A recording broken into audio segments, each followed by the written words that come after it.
Anybody remember this Watchtower magazine from April 2015? This is on jw.org, and I actually have this magazine in Russian, but do you notice something different besides it being Russian? Well, they don't have the header. They don't have the Watchtower name on it. And this is the Awake magazine without the Awake title. So, yes, I got these in 2015 when I was there, and I actually did a video about this, and I'll post it on the corner up on this video. And anyway, I'm just thinking, if the Russian Federation did ban this cult, that the Jehovah's Witness organization, the Watchtower organization,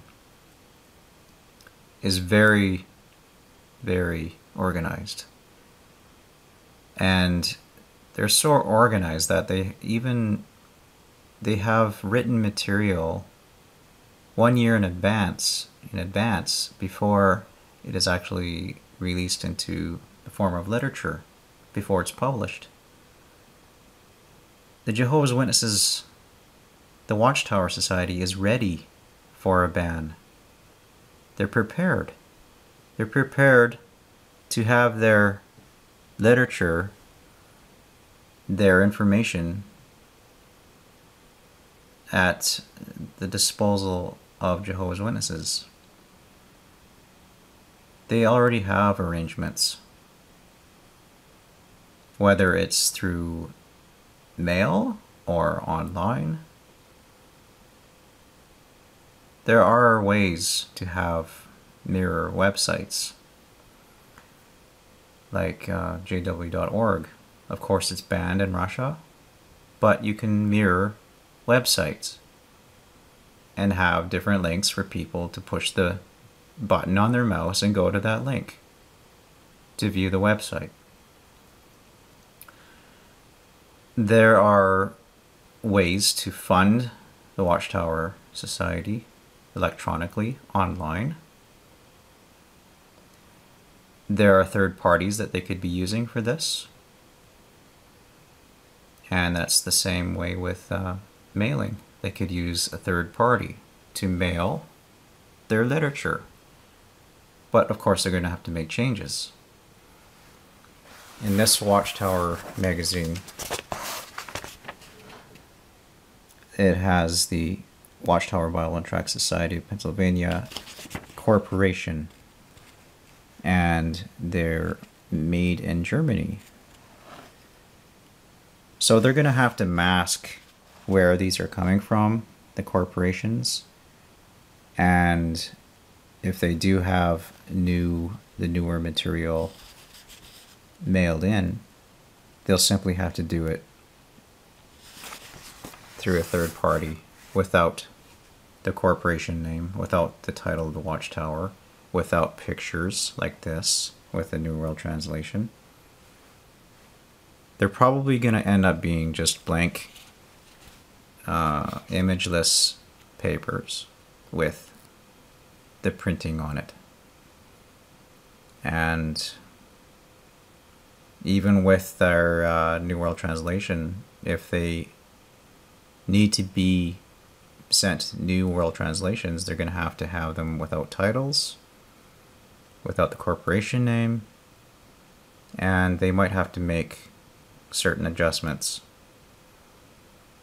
because at the customs with the mail, they will be checked, and there are ways to mask this. And they would be taking a chance of getting caught, but if it's against the law, if you get caught, well, then you pay the fine. And some could be, in the harshest sentence, they could be thrown in jail. But the Watchtower Society, they're ready for this. They're preparing the Russian Jehovah's Witnesses. They're organized already.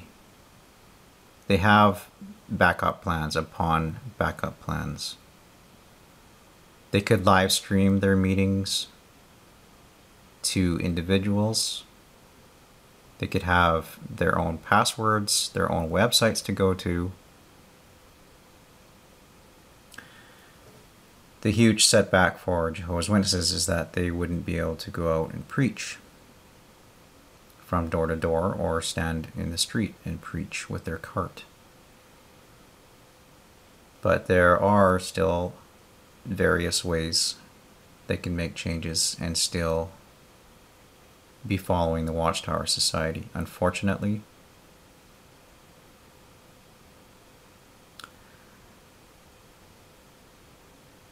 the more secret they are,